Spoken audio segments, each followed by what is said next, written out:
أبكي على شام الهوادع. السلام عليكم ورحمة الله وبركاته. الحمد لله وكفى والصلاة والسلام على من اصطفى محمد بن عبد الله وعلى آله وأصحابه ومن اهتدى. Amma ba'd. Hadirin yang dimuliakan oleh Allah Subhanahu wa taala, alhamdulillah kita senantiasa bersyukur kepada Allah Subhanahu wa taala yang telah memberikan kepada kita nikmat iman dan Islam. Begitu juga nikmat al-ukhuwah al-islamiyah. Sebagaimana firman Allah Subhanahu wa taala, wa'tasimu bihablillahi jami'a, dan hendaklah kamu berpegang teguh atas agama Allah. Wala tafarraqu, dan janganlah kalian berpecah belah. Wadhkuru ni'matallahi 'alaikum in kuntum a'da'a fa'alafa baina qulubikum fa asbahtum bi ni'matihi ikhwana. Dan ingatlah nikmat Allah Subhanahu wa taala, yaitu nikmat al-ukhuwah al-islamiyah, nikmat Islam yang Allah berikan kepada kita. In kuntum a'da'a, di mana kamu dahulu adalah orang-orang yang saling bermusuhan. Sebelum datangnya Islam, kaum muslimin atau sebelum datangnya Rasulullah SAW, orang-orang Quraisy ketika itu atau orang-orang Arab ketika itu saling bermusuhan. Fa'alafa baina qulubikum, maka kemudian Allah melembutkan hati-hati mereka dengan Islam. Fa'asbahtum bi ni'matihi ikhwana, yang kemudian dengan risalah Islam tersebut mereka satu dengan yang lainnya saling bersaudara. Dan pada tema kali ini, yaitu panitia membuat sebuah acara berjudul Munasarah Suriah, di mana munasarah itu saling tolong-menolong. Ini adalah satu konsekuensi iman, satu bukti nyata daripada ikrar kita kepada Allah Subhanahu wa taala. Kita mengaku sebagai orang beriman dengan berikrar asyhadu an la ilaha illallah wa asyhadu anna muhammadan rasulullah. Aku bersaksi bahwasanya tiada ilah yang berhak disembah melainkan Allah, dan menjadikan Muhammad sebagai utusan Allah Subhanahu wa taala. Hadirin ma'asyiral muslimin rahimakumullah, dengan kalimat tauhid ini, maka siapapun kita, dimanapun kita berada, siapapun orang lain, dimanapun dia tinggal, ketika mengucapkan kalimat yang sama, kalimat tauhid, maka mereka adalah saudara kita. Sebagaimana firman Allah Subhanahu wa taala, innamal mu'minuna ikhwah. Sesungguhnya orang-orang yang disebut bersaudara adalah orang-orang mukmin. Kenapa? Karena Allah ikat mereka, Allah ikat persaudaraan mereka dengan kalimat iman. Maka munasarah itu adalah salah satu konsekuensi iman. Kalau kita mukmin, melihat mukmin saudara yang lainnya dalam keadaan kesusahan, membantunya adalah konsekuensi iman.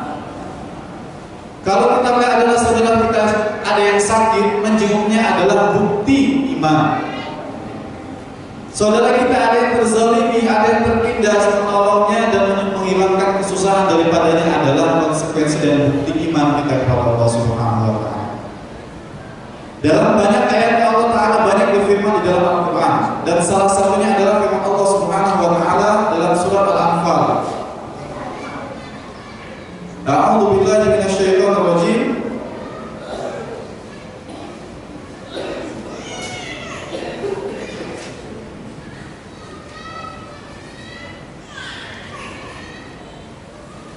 Walladzina amanu wa hajaru wa jahadu fi sabilillah walladzina awaw wa nasaru ulaika humul mu'minuna haqqan lahum maghfiratun wa rizqun karim.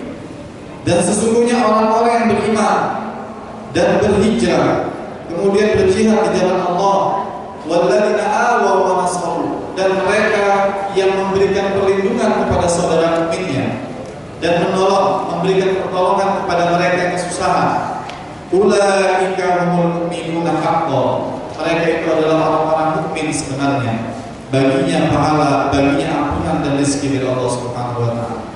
Maka munasarah, hadirin ma'asyiral muslimin rahimakumullah, itu adalah definisi yang luas dalam syariat untuk membantu sesama saudara muslim kita yang dalam keadaan susah atau dalam keadaan terzalimi, dalam keadaan tertindas, dan dalam keadaan kesusahan.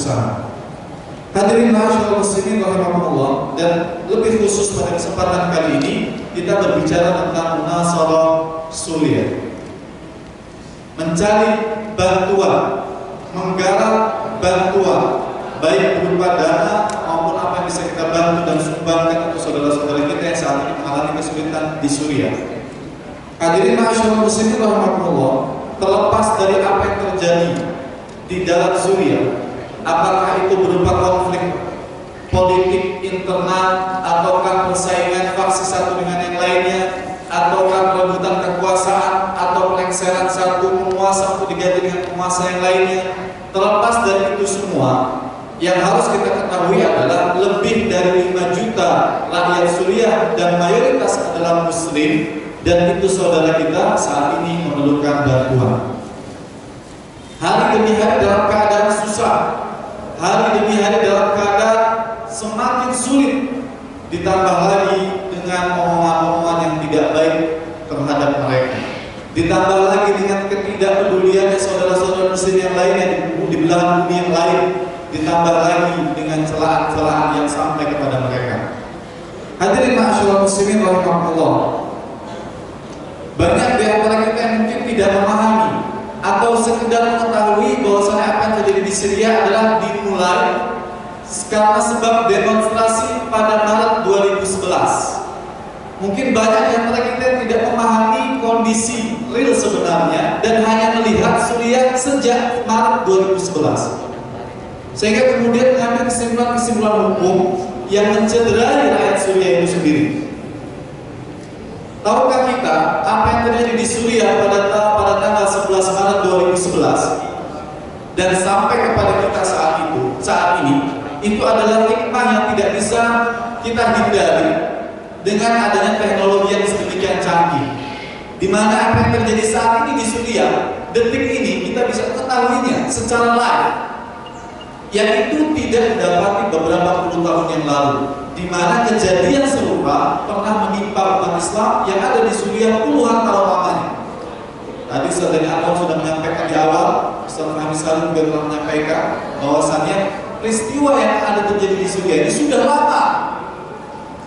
Terjadi intimidasi terhadap muslimah, terjadinya pembunuhan terhadap anak-anak, terjadinya pembantaian terhadap orang tua, terjadinya penjarahan dan pengusiran terhadap aktivis-aktivis muslim, itu telah terjadi jauh hari, puluhan tahun lamanya. 40 tahun di bawah rezim Assad itu bukan tanpa penyiksaan, bukan tanpa penindasan, bukan tanpa pengusiran dan pembunuhan. Jadi kezaliman demi kezaliman sudah berlangsung lamanya. Jadi kalau yang baru mengetahui peristiwa Suriah sejak Maret 2011, itu adalah peristiwa di mana pemiculah yang mereka ketahui. Ketika pemicu itu datang dan terjadi huru hara besar di Suriah saat ini, itu adalah pemicu setelah fitnah puluhan tahun lamanya, tidak ada seorang pun yang peduli. Dan pemicu itu sudah sangat kejam, sudah sangat dahsyat, sangat keji. Kenapa? Di saat 15 anak sekolah dasar menuliskan di diri sekolah mereka, "Asy-sya'b yurid isqatun nizam", bahwasanya rakyat menginginkan turunnya rezim Assad sebagaimana mereka inginkan rezim-rezim tumbang di Libya, di Tunis dan di negeri Arab yang lain. Tapi berbeda kondisi dan berbeda apa yang berlaku di negeri Arab yang lainnya. Dalam waktu tidak sampai 1 tahun itu selesai urusan. Tapi yang terjadi di Suriah ini adalah kasus yang berbeda. Setelah anak-anak itu menuliskan di dinding sekolah mereka ditangkap pihak keamanan. Dan orang tuanya yang menuntut kebebasan mereka dijawab oleh pihak keamanan, jangan lagi berharap anak kalian kembali. Kalau kalian ingin punya anak lagi, silakan buat istri kalian. Kalau kalian tidak mampu, bawa istri kalian ke sini biar kami membuat. Waliyahzubillah, ini adalah tindakan keji. Dan saat itu orang tua mereka tidak terima dengan apa yang dilakukan oleh aparatur negara, pihak keamanan Suriah ketika itu, dan mereka pun turun ke jalan orang tua dan mensiarkannya informasi ini dan memberitahukan kepada dunia apa yang mereka terima. Sehingga dengan begitu cepat informasi disampaikan kaum muslimin di seluruh dunia. Sehingga terjadilah apa yang sudah Allah takdirkan, revolusi Suriah hingga saat ini lebih dari 4 tahun lamanya belum berhenti. Hadirin ma'asyiral muslimin rahimakumullah. Jadi kalau kita hanya melihat sudut pandang apa yang terjadi di Suriah gara-gara demo, itu adalah pengkerdilan kasus yang besar. Itu adalah pengerucutan atau menyepelekan kasus yang sangat besar tentang apa yang terjadi di Suriah. Karena telah lama hak kaum muslimin itu dilanggar.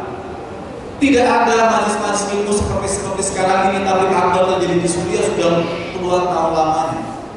Hak-hak pendidikan mereka tidak dipenuhi secara sepenuhnya. Banyak orang-orang Islam, pemuda-pemuda Islam di Suriah tidak mendapatkan pendidikan selayaknya. Bahkan dibatasi sampai perguruan tinggi saja. Itu pun cuma serata satu. Tidak boleh sampai kepada master maupun doktoral. Kalau kita mendapati ulama Suriah yang saat ini banyak mengajar di berbagai belahan dunia lainnya, gelar mereka doktoral, profesor, maka tanyakan kepada mereka di mana mereka mengambil program doktoral. Maka kita akan mendapati tidak banyak atau mungkin mayoritas di antara mereka akan mendapatinya di luar daripada Syria. Kenapa? Karena sejak tahun 80-an dan era 90-an itu banyak ulama-ulama Syria, banyak aktivis-aktivis Syria yang kemudian keluar dari negaranya untuk apa? Menyelamatkan diri daripada kekejaman rezim Assad. Tadi di kota Hama disebutkan 30.000 umat Islam dibantai dalam satu kali serangan. Juga terjadi pembantaian lebih dari 5.000 aktivis, khatib, imam masjid dan aktivis-aktivis muslim dan pemuda Islam ketika itu di penjara Tadmur. Di mana penjara Tadmur itu adalah penjara bawah tanah yang seluruh penghuninya ketika itu dibakar. Waliyahzubillah. Dan ini belum sampai kepada kita dan tidak sampai kepada kita. Karena masa itu masa sulit bagi umat Islam, di mana informasi tidak secanggih sekarang, kita bisa mengupdate-nya hari demi hari, detik demi detik. Hadirin ma'asyiral muslimin rahimakumullah, ini yang sudah terjadi, rentetan peristiwa, rentetan kezaliman dan kekejaman yang dilakukan oleh rezim Assad, kemudian Allah takdirkan pada 2011 itu pecah. Ibarat bisul yang sudah matang, itu kemudian pecah dan berlebaran kemana-mana, itulah yang lagi di Suriah. Hadirin ma'asyiral muslimin rahimakumullah, maka kemudian tidak adil kalau kemudian kita melihat Suriah hanya sekedar dengan memicingkan sebelah mata.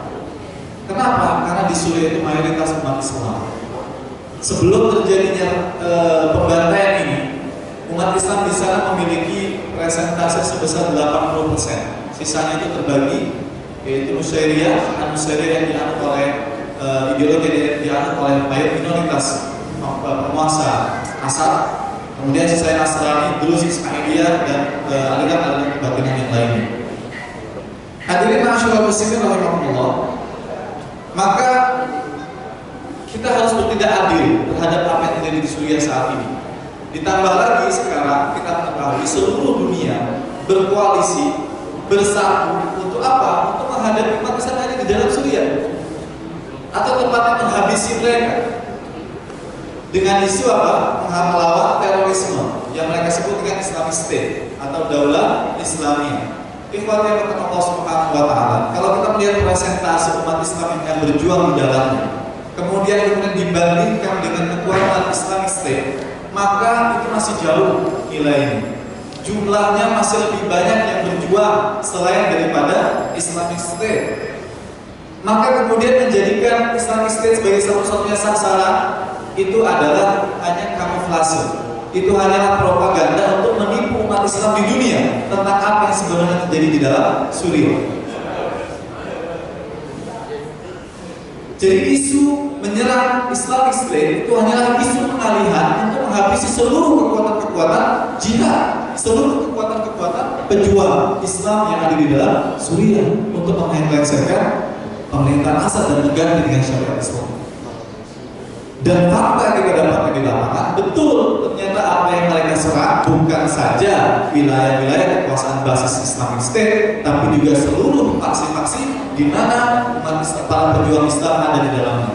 Bahkan ironisnya lagi, pesawat-pesawat Rusia, pesawat-pesawat Amerika itu menyerang kantong-kantong rakyat sipil.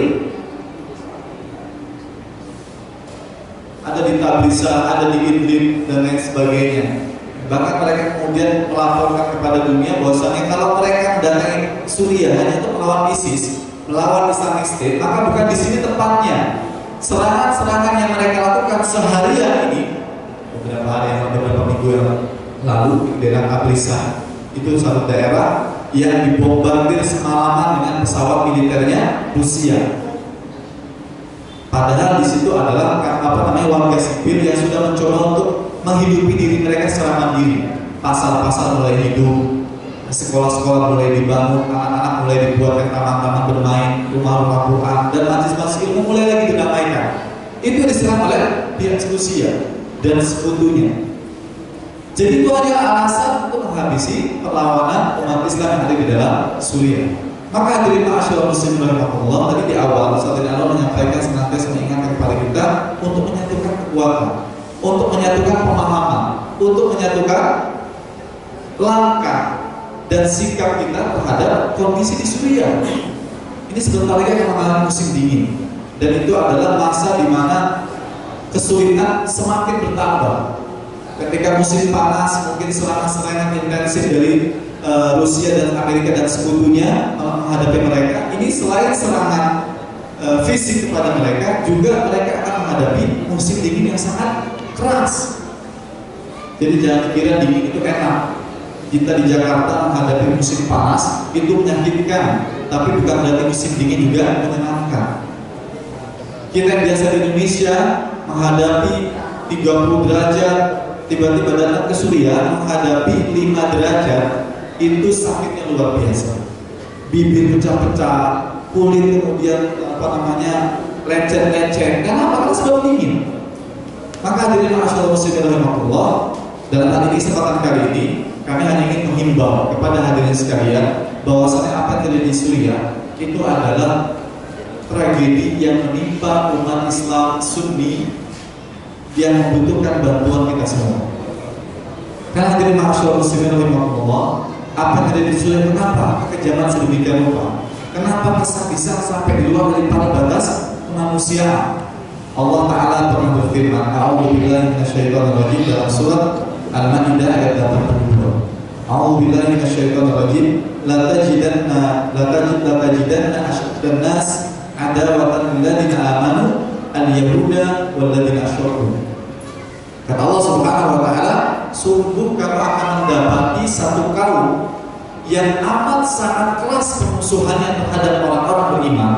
Mereka adalah kaum Yahudi dan orang-orang musyrik. Nah, ini di garis bawah ini. Ini firman Allah. Kebenarannya adalah mutlak. Kamu akan mendapati suatu kaum yang amat keras kebenciannya, amat jelas kemukaannya kepada orang-orang mukmin. Kepada orang-orang mukmin adalah orang-orang Yahudi dan orang-orang musyrik. Subhanallah. Allah Subhanahu wa taala mengkombinasikan orang-orang Yahudi dan orang-orang musyrik. Kenapa? Karena kalau Yahudi jelas karakternya, jelas pembangkangannya, jelas pendustaannya kepada Allah dan Rasulnya. Kemudian orang-orang musyrik ini Allah jadikan kalimat yang umum. Kenapa? Karena ternyata orang-orang musyrik itu ketika menghadapi orang-orang mukmin, maka kasarnya luar biasa, maka sadisnya luar biasa. Contoh yang sangat sederhana, kita mendapati hal yang sama di Patani. Patani itu adalah wilayah selatan, jadi di wilayah Thailand. Di negara Thailand itu ada 3 negeri Muslim. Namanya yang pertama adalah Yala, yang kedua adalah Patani, yang ketiga adalah Narathiwat. Ini 3 negeri Muslim yang di dalamnya mayoritas kaum Muslim. Itu hari demi hari mengalami penindasan, bahkan pembunuhan. Jadi setiap 1 hari sekali itu kalau direm pembunuhan selama sebulan, 1 hari itu mengalami 2 penembakan terhadap umat Islam. Kenapa? Karena mereka Islam, itu saja. Itu di 3 wilayah Islam. Kenapa? Karena pemerintahnya musyrik. Kemudian di Myanmar, kerajaan Myanmar, di dalamnya ada satu negeri bernama Arakan. Sukunya adalah Rohingya. Diusirnya mereka warga Rohingya, dibunuhnya sebagian mereka bertahan, diperanginya mereka dengan cara-cara yang sadis. Disembelih, dikuliti, dipotong-potong, kemudian ditangkap, sebagian kemudian dibakar. Hal yang serupa itu juga terjadi di Suriah saat ini. Ketika awal-awal terjadinya revolusi ini, seorang muslimah ditangkap, kemudian diperkosa, kemudian dibakar, dibuang di jalan. Seorang muslimah dengan ibunya ditangkap, kemudian diambil kehormatannya, kemudian dilempar di tengah jalan, kemudian dibiarkan ibunya melihat dengan anaknya terlarang, kemudian disaksikan diawasi dengan sniper mereka, sehingga untuk menyelamatkan seorang muslimah tersebut dari kezalimannya membutuhkan 10 mujahid yang syahid, insyaallah. Untuk menyelamatkan muslimah tersebut, kenapa? Karena dihadapi dengan diawasi dengan sniper. Jadi ketika dia menyelamatkan ditembak sampai memerlukan 10 orang untuk menyelamatkan seorang wanita ini. Setelah 10 jam pun akhirnya tidak juga bisa diselamatkan dan wanita itu akhirnya tewas. Semoga berkat namanya kepada beliau sebagai syahid. Itu kekejaman. Seorang anak kecil yang ditangkap tadi, sebagian didapati dalam kondisi gila, sebagian kita dapati dalam keadaan memar-memar dan kukunya tercerabut, wajahnya penuh dengan luka seperti digosok dengan amplas, jadi seperti terbakar. Sebagian lagi anak itu menghilang, sebagian ditemui di pinggir jalan dalam keadaan penuh dengan luka, sudutan rokok, sayatan dari pisau belati dan lain sebagainya. Ini adalah bukti ketika orang-orang Yahudi kemudian mereka berkoalisi dengan orang-orang musyrik. Siapa orang musyrik ini? Kalau kita hanya memahami orang musyrik adalah yang menyembah batu, yang menyembah pohon dan lain sebagainya, ketahuilah orang-orang musyrik adalah orang-orang yang menjadikan makhluknya sesembahan selain Allah Subhanahu wa Ta'ala. Dan dalam hal ini di Syria, itu orang-orang Suriah itu menjadikan Asad sebagai Tuhan selain Allah. Dan itu mereka sampaikan terang-terangan di hadapan dunia. Petinggi-petinggi mereka, menteri-menteri mereka, komandan-komandan militer mereka mengatakan tidak ada satu kekuatan pun di dunia ini yang mampu menghalau kekuatan Asad, bahkan Allah sekalipun. Ini berkata mereka. Waliyahzubillah. Sampai kepada rakyat yang tidak ada yang membela saat ini melainkan Asad. Ba'ats adalah agama kami dan Asad adalah Tuhan kami. Itu mereka sampaikan. Waliyahzubillah. Maka kemusyrikan yang mereka tampakkan secara nyata di hadapan dunia itu menunjukkan permusuhan mereka kepada Allah Subhanahu wa Ta'ala. Kalaulah Allah saja berani mereka celak, kalaulah Allah saja berani mereka kemudian hinakan, maka hamba-hamba Allah yang lain akan mendapatkan hal yang serupa, bahkan lebih kejam lagi. Maka hadirin ma'asyiral muslimin rahimakumullah, kalau kita mendapati pada masa lalu penjara Jawa Tengah dibakar, kemudian sekali serangan 30 rakyat ketika itu tewas, kemudian pada peristiwa 2013 lalu di Kutah Timur dilakukan serangan kimia 1.700 tewas ketika itu adalah kekejaman dari kekejaman yang wajar atau yang biasa dilakukan oleh orang-orang musyrik dan berkolaborasi dengan orang-orang Yahudi. Untuk apa? Untuk menghabisi umat Islam. Hadirin ma'asyiral muslimin rahimakumullah, itu adalah satu keniscayaan yang akan mereka lakukan kepada orang-orang Islam. Maka kenapa ini kita perlu sampaikan persatuan umat Islam?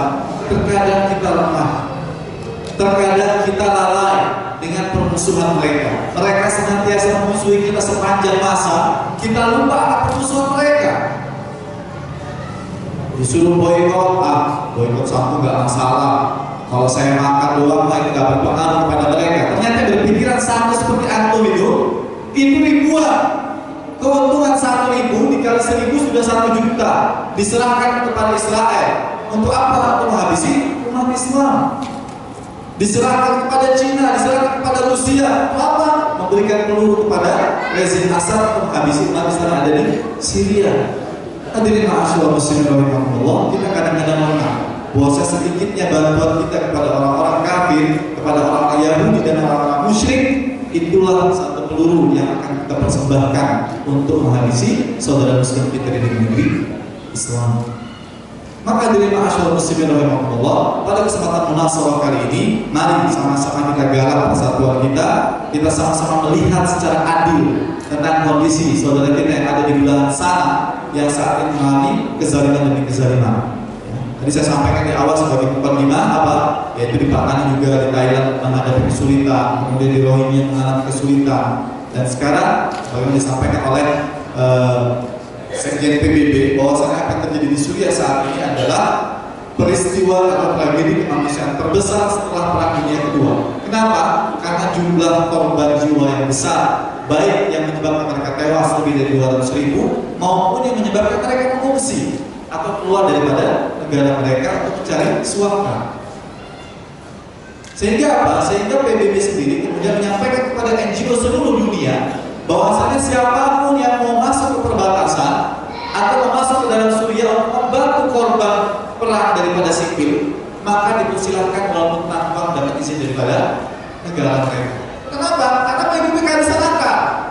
Dana mereka pun habis untuk apa? Menolong mereka yang berada di perbatasan tersebut. Jutaan manusia hari demi hari, bukan seminggu, 2 minggu, 2 bulan, 6 bulan, bukan 4 tahun. Maka PBB pusing untuk menghadapi konflik ini. Maka mau tidak mau, kita sebagai umat Islam yang mayoritas di dunia ini itu harus mulai membuka mata dan membuka hati kita. Mungkin mata kita sudah melihat di Suriah kejadian itu, tapi hati kita tidak terbuka, sehingga tidak mau membantu mereka, bahkan tidak mau mendoakan mereka, bahkan tidak mau menginformasikan apa yang terjadi di Suriah kepada saudara-saudara kita yang lain. Hadirin ma'asyiral muslimin rahimakumullah, apa jawaban kita nanti di hadapan Allah Subhanahu wa taala kalau kita ditanya oleh Allah Subhanahu wa taala? Dalam sebuah hadis qudsi Allah Taala berfirman, Allah Taala berfirman dalam sebuah diskusi dari Rasulullah SAW, yaqulu Allah azza wa jalla yaumil qiyamah. Allah berfirman pada hari kiamat kepada anak Adam, ya benar Adam, maridtu falam ta'udni. Wahai anak Adam, aku sakit. Kenapa kamu tidak mau datang untuk menengok aku?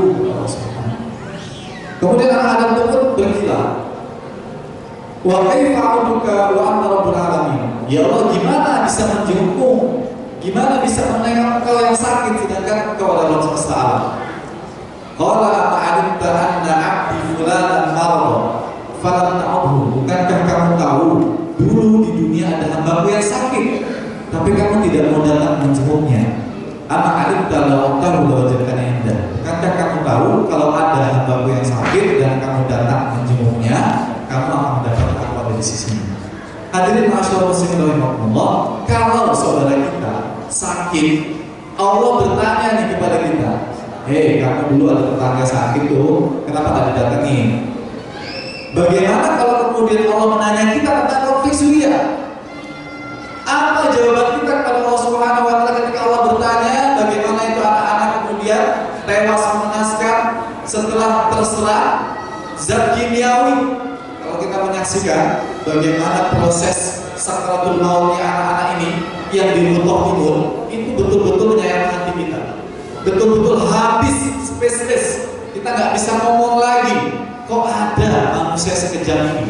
Kenapa? Karena sengaja zat kimia itu disebar, kemudian biar dikirim oleh orang-orang muslim yang ada di Syria, kemudian perlahan-lahan mereka mati mengenaskan. Kenapa? Karena begitu menghirup, kemudian dada menjadi panas, kemudian sesak, kemudian akan menyebabkan mereka tewas. Silakan dilihat video ini, bertebaran yang terjadi di Suriah saat ini. Dan belum lagi bombardir yang diberikan mereka kepada rakyat Suriah tanpa memandang bulu. Karena apa? Saat ini adalah sekaligus tanda ganda orang-orang kafir, baik Yahudi yang dimotori Yahudi maupun orang musyrik. Sekarang mereka mendefinisikan yang disebut dengan teroris itu bukan lagi mereka angkat senjata, bukan lagi mereka di atas usia 18 tahun yang mendapatkan wajib militer, bukan. Tetapi definisi teroris adalah ketika seorang yang mereka berada di komunitas yang mereka klaim sebagai basis pejuang atau basis teroris, maka mereka termasuk dalam kategori teroris dan harus dihabisi. Maka kalau dalam satu wilayah, misalkan di sini iklim, di sini ada pejuang, misalkan Daulah Islam, kemudian ada pejuang Jabal Nusra, ada Ahlul Syam, ada Jaisul Islam, ada Liwa Tauhid dan lain sebagainya. Dan di dalamnya juga ada rakyat sipil yang mana terpisah dan satu desa dengan yang lainnya, yang sipil sendiri, yang pejuang ada di front, dan mereka menyerang rakyat sipil beralasan kenapa? Karena mereka berada dalam wilayah yang harus diserang siapa mereka, yaitu teroris. Sehingga ketika kita ajukan hal ini kepada Mahkamah Internasional, maka mereka bisa mengelak. Kenapa? Karena mereka ikut dalam barisan pejuang, maka mereka juga harus dihabisi. Inilah aturan mereka yang buat dan kita tertipu. Hadirin ma'asyiral muslimin rahimakumullah, itu kami alami di dalam. Ya, kami alami di dalam bagaimana bombardir itu mereka arahkan pada rumah sakit di mana kami berdinas. Bukan ketidaksengajaan, karena betul-betul ditarget, Dulu di awal-awal revolusi itu para medis itu menjadi target nomor 2 setelah pejuang. Padahal dalam konvensi Jenewa, para medis dan reporter itu tidak boleh dijadikan target atau tidak boleh dibunuh dalam dunia konflik atau peperangan. Tapi pada masa asal di awal-awal pertempuran dan atau sekarang kita masih terjadi. Jadi para medis itu bahkan dibunuh. Ketika ketahuan mereka membantu pejuang, membantu orang-orang yang terluka akibat demo, maka dia dibunuh atau kemudian dipenjarakan. Bahkan rezim Assad menggunakan cara-cara medis untuk menghalau para demonstran. Mereka datang ke tengah-tengah dengan menggunakan mobil ambulan, begitu dibuka ternyata para militer yang menembaki orang-orang yang ada pada demonstran yang ada di sekitar tempat tersebut. Sehingga pernah satu kejadian sekitar 180 tewas ketika karena aksi tersebut, karena tidak ada represi daripada rezim tersebut. Hadirin ma'asyiral muslimin rahimakumullah, maka ini yang perlu kita ketahui di lapangan. Bahkan pada misi terakhir kita juga bersama-sama Fahmi Salim, terakhir yang sudah kita tertulis misalnya, itu kita diturunkan dari pesawat. Ini kalau tidak ada urusan dengan Yahudi dan orang-orang musyrik yang berkolaborasi dengan mereka, itu tidak akan terjadi. Kenapa? Saya urusan Fahmi dan tokoh-tokoh yang lainnya itu ingin berangkat ke perbatasan, bukan mau masuk ke dalam. Dari Indonesia kita sudah bertemu dengan Wamentu, dilepas oleh anggota dewan, kemudian bahkan ke bandara itu dikiringi dengan mobil patrolinya dari negara kesatuan Indonesia ini. Tapi sampai di Turki kita diturunkan dari pesawat. Tuduhannya sederhana, mereka terindikasi ikut dalam jaringan ISIS. Subhanallah, bagaimana makanan mereka buang. Jelas dari sini kita sudah konferensi pers, ya. Kita sudah konferensi dari sini. Kita sudah izin, kita sudah sampaikan apa yang menjadi prosedur yang harus kita lakukan. Tapi juga tetap mereka tidak mengizinkan kami dan juga para tokoh-tokoh dan juga media-media sedikit yaitu kami bawa Jawa Post, TV One dan juga apa satu lagi detik.com itu kami bawa ke sana. Kenapa? Untuk informasikan realitas sebenarnya yang terjadi di Suriah, minimal di perbatasan baru untuk disampaikan. Tapi ternyata ketidaksukaan orang-orang kafir itu menjadi alasan utama kita tidak boleh membantu mereka. Sehingga ada kemudian juga akhirnya berimbas kepada lembaga-lembaga kemanusiaan yang dikriminalisasikan. Kenapa dari masyarakat muslim Allah? Karena mereka tidak ingin umat Islam bersatu membantu saudara-saudara yang ada di Syria. Dan Syria ini sangat seksi ya. Kenapa? Karena mereka bukan tidak tahu bahwasanya Syria itu pusat muslimin. Bukan tidak tahu bahwasanya Syria itu tempat kedatangan turunnya Nabi Isa akhir zaman. Bukan tidak tahu bahwasanya Syria itu sebagai basis pejuang umat Islam di akhir zaman untuk menghadapi koalisi Persia dan Romawi akhir zaman nanti. Disitulah mereka mencoba menghalang-halangi umat Islam dari mengetahui tentang Suriah sebenarnya. Maka pada kesempatan kali ini adalah momentum kita untuk mengetahui apa yang terjadi di Suriah sebenarnya. Dan apa yang sudah disampaikan oleh beberapa pembicara tadi itu sudah merupakan cakupan sedikit banyaknya kita mendapatkan informasi yang harus kita ketahui tentang apa yang terjadi di Syria. Kemudian kita bersikap dan mengambil inisiatif untuk juga ikut serta membantu mereka meringankan beban mereka. Karena itu adalah bentuk tanggung jawab kita kelak di hadapan Allah Subhanahu wa taala dan bukti bahwasanya mereka adalah saudara kita. Sebagai penutup sampaikan sabda Rasulullah SAW, "Masalul mu'minina fi tawaddihim wa tarahumihim wa ta'atufihim kamathalil jasadil wahid idza ishtaka minhu al-'adu tada'a lahu sa'irul jasad bis-sahri wal humma." Bahwasanya perumpamaan mukmin satu dengan yang lainnya dalam hubungan di antara mereka, kasih sayang, berlemah lembut di antara mereka itu seperti satu tubuh. Seperti apa satu tubuh? Idza ishtaka minhu al-'adu, jika salah satu anggota tubuhnya merasakan sakit, tada'a lahu sa'irul jasad bis-sahri wal humma, maka seluruh tubuh akan merasakan sakit. Gigi yang tanggal maka demam akan kita terima. Jatuh dari motor kita lecet-lecet maka badan juga akan merasakan tidak nyaman. Begitu juga harusnya ketika ada saudara kita di Suriah tertindas, di Palestina tertindas, harusnya ada rasa kecemburuan diri ini, ada rasa keinginan diri ini untuk membantu mereka. Kenapa mereka tidak nyaman? Saudara kita tertindas, saudara kita terluka, saudari muslimah kita dihinakan, harusnya memunculkan rasa kecemburuan kita dan marah kita terhadap mereka yang berbuat nista terhadap saudara-saudara kita. Demikian hadirin ma'asyiral muslimin rahimakumullah, apa yang dapat saya sampaikan. Mohon maaf apabila ada kekeliruan. Wabillahi taufiq wal hidayah. Assalamualaikum warahmatullahi wabarakatuh. أبكي على شام الهوى بعيون مظلوم مناضل وأذوب في ساحاتها بين المنازل والمساجد. رباه سلم أهلها واحمل مداخله والمخارج واحفظ بلاد المسلمين عن اليمائن والشمائل. مستضعفين فمن لهم يا رب غيرك في النوازل. مستمسكين بدينهم ودماؤهم عطر الجنادل. وقفوا دروعا حرة دون البنادق والقنابل.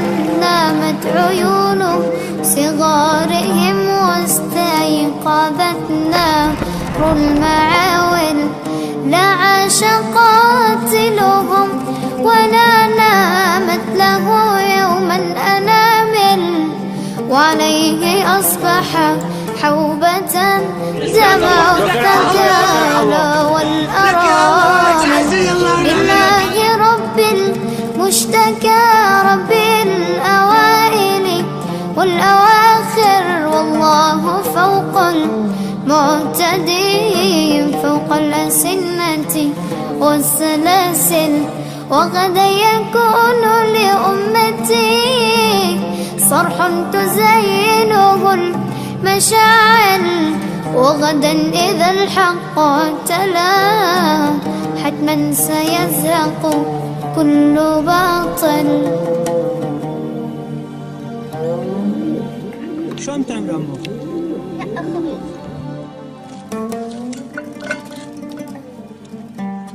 العالم بطرانة بتبقى هون. لك تشطلعنا واستعفي بالأرض. وده العالم بتاعت لحدا بتكبر. منين الخبز عم يجي؟ مساعدات فاتت للناس. وانتم ما استلمتوا شيء؟ لا. لو استلمنا شيء في عنا اكيد ما كنا اجينا لهون للخبز وناكل.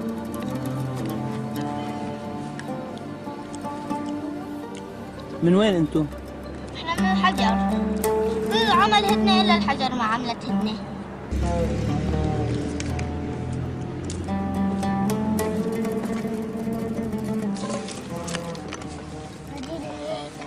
وانت شو عم تعمل كمان؟ هذا خيام لما لكن نحطه مع الشوربة.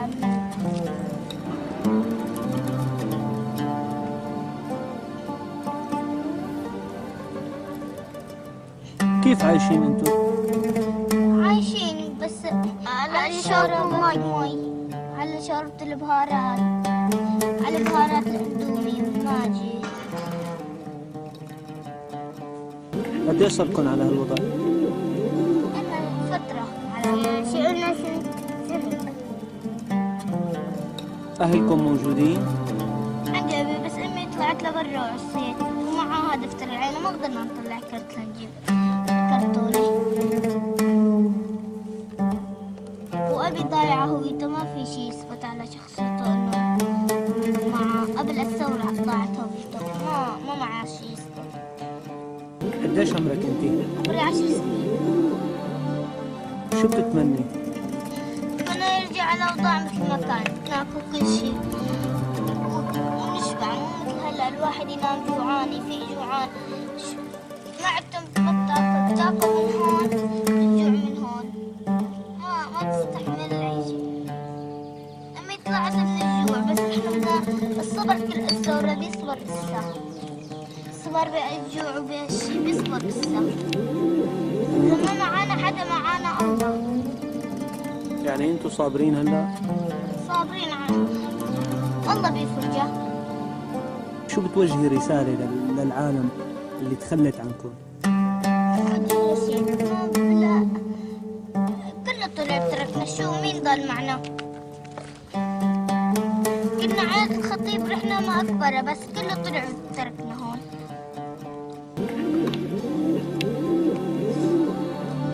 ما بحكي للعالم إلا الله يهنيه.